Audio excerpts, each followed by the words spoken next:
तो जितिन प्रसाद तो कांग्रेस की नैया छोड़कर निकल गए, बीजेपी में आ गए। लेकिन ऐसे एक पूरी लिस्ट है ऐसे नेताओं की जो दरअसल पार्टी में नाराज चल रहे हैं, जिन्हें G23 भी कहा जाता है। उसी में हम आपको दिखाते हैं। सबसे पहले गुलाम नबी आजाद का चेहरा आप देख रहे हैं, आनंद शर्मा का चेहरा आप देख रहे हैं, भूपेंद्र सिंह हुड्डा, मनीष तिवारी, कपिल सिब्बल, विवेक तनखा, नवजोत सिंह सिद्धू। वहां लड़ाई चल रही है अलग, 2 दिन पहले सुलझाने की कोशिश हुई। सचिन पायलट, अशोक गहलोत की कहानी खत्म नहीं हुई है ऐसा माना जा रहा है झगड़े की। मिलिंद देवड़ा वो भी कई बार ऐसा कुछ लिख देते हैं सोशल मीडिया पर जिसकी वजह से चर्चा शुरू हो जाती है कि ये तो शायद बीजेपी में आने वाले हैं। वहीं बिछड़े बारी बारी अब हम आपको दिखा देते हैं कौन कौन से ऐसे नेता हैं, देखिए, जो छोड़कर निकल गए हैं पार्टी में। तो सबसे पहले आप देख रहे हैं जयंती नटराजन, उसी के साथ जी के वासन, ज्योतिरादित्य सिंधिया, टॉम वडक्कन प्रवक्ता थे और पार्टी के लिए खूब लड़ते थे टीवी पर, वो भी निकल गए। उसके बाद देखिए रंजीत देशमुख, चौधरी बीरेंद्र सिंह अब हम आपको दिखा रहे हैं, और इसी के साथ रीता बहुगुणा जोशी, जितिन प्रसाद। ये यूपी के 2 नेता जो कि पिछले चुनाव के पहले रीता बहुगुणा निकली और अब जितिन प्रसाद को देख रहे हैं। और अब हम आपको दिखाते हैं कि कैसे कांग्रेस का प्रदर्शन गिरता रहा। हर चुनाव का हम आंकड़ा आपको देख रहे हैं। 1971 से जब 352 सीटें आई थी, वहां से शुरुआत कर रहे हैं आपको।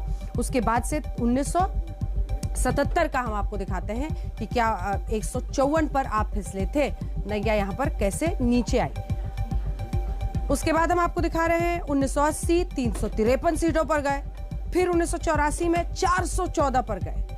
84 आपको याद होगा, इंदिरा गांधी की हत्या के बाद जो तस्वीर बनी थी और जो वहां पर वोट आए। 1989 हम उसके बाद दिखा रहे 197 पर पहुंचे। 244 अगला दिखाइए, 1991 में 244 सीटें आई और उसके बाद 1996 में 140, 1998 में 141, 1999 में 114। जल्दी जल्दी आंकड़े दिखाइए। 1996 का आपने देख लिया 140, 1998 में लगभग 141 सीटें, 1999 में 114 सीटें आई थी और फिर 2004 पर पहुंची जहां पर 145 सीटें आई थी कांग्रेस पार्टी को। उसके बाद 2009 में 206 सीटें, ये दोनों ही 2004 में भी उन्होंने सरकार बनाई थी गठबंधन की और 2009 में भी यूपीए की सरकार बनाई थी। लेकिन फिर 2014 के बाद से जो हाल बदला है वो आप देख रहे हैं, कैसे 2014 में 44 सीटों पर सिट कर और इस बार सिमट गई 53 सीटों पर। तो कुल मिलाकर ये तस्वीर।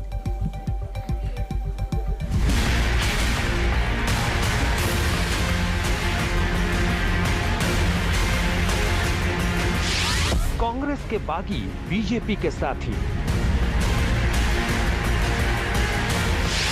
पहले ज्योतिरादित्य अब जितिन।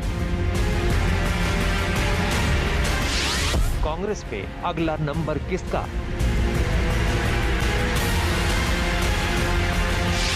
कांग्रेस नेताओं के भरोसे बीजेपी। कांग्रेस पार्टी के नेताओं के प्रस्थान से भारतीय जनता पार्टी की विस्तार की सियासी धार का बड़ा टेस्ट बाकी है। देश के नक्शे पर मोदी शाह की जोड़ी के नेतृत्व में बीजेपी का कुनबा बढ़ा है और सोनिया राहुल कांग्रेस का गढ़ बचाने और बढ़ाने में नाकाम रहे। 7 दशकों में ऐसा पहली बार है कि ग्रैंड ओल्ड पार्टी की अपने बलबूते पर सिर्फ और सिर्फ 3 राज्यों में सरकार बची है। बावजूद इसके कांग्रेस में टॉप लीडरशिप की लाइन स्पष्ट नहीं है। सोचिए, बीजेपी कांग्रेस मुक्त भारत के अभियान में जुटी हुई है और कांग्रेस बिना सटीक रणनीति के बीजेपी को परास्त करने का दम भर रही है। 2 साल से पार्टी में अध्यक्ष पद की कुर्सी खाली है और एक के बाद एक नेताओं का पार्टी छोड़ना जारी है। देखिए, अब उनकी मर्जी, हम कुछ कह नहीं सकते। उनको भी यहाँ भी भविष्य था। अब पार्टी के जनरल सेक्रेटरी भी थे, लेकिन ये जाना अच्छा नहीं था क्योंकि उनके पिताजी भी कांग्रेस में पहले से थे। रहते हुए भी आज ऐसा डिसीजन लिया, ये अनफॉर्चुनेट।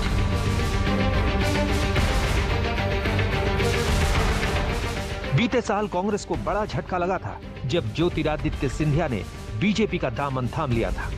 सुनिए क्या कहा था कांग्रेस पर ज्योतिरादित्य सिंधिया ने तब। मन व्यतीत है और मन दुखी भी है। जनसेवा का लक्ष्य की पूर्ति आज उस संगठन के माध्यम से नहीं हो पा रही है।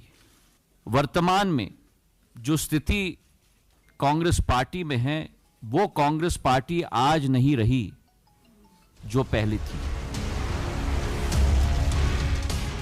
सिंधिया के सियासी दाव से मध्य प्रदेश में कमलनाथ की कुर्सी चली गई थी, तो कुछ दिन बाद राजस्थान में नई खटपट शुरू हुई। अशोक गहलोत बनाम सचिन पायलट का झगड़ा पूरी दुनिया ने देखा। किसी तरह कांग्रेस डैमेज कंट्रोल करने में कामयाब रही, लेकिन अभी भी सब कुछ ठीक नहीं है। सचिन पायलट का मामला अभी भी उलझा हुआ है। ये दावा भी कांग्रेस के नेता भंवर जितेंद्र सिंह ने किया।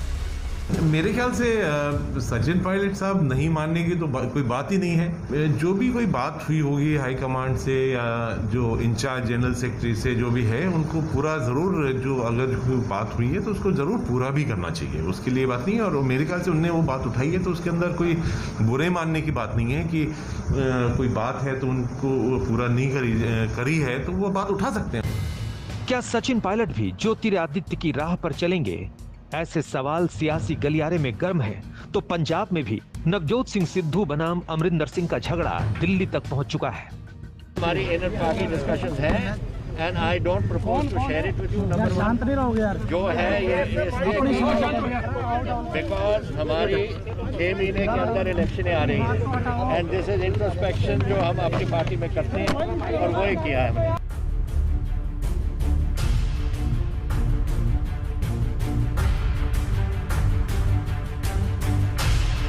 साल 2019 के बाद से ही कांग्रेस अंतरकलह से जूझ रही है। कुछ महीने पहले ही कांग्रेस पार्टी में विद्रोह की आवाज उठी। 27 फरवरी को कांग्रेस के 7 सीनियर नेताओं ने, जिसमें गुलाम नबी आजाद, कपिल सिब्बल, आनंद शर्मा, भूपेंद्र सिंह हुड्डा, मनीष तिवारी, विवेक तनखा और राज बब्बर एक साथ मंच पर दिखे।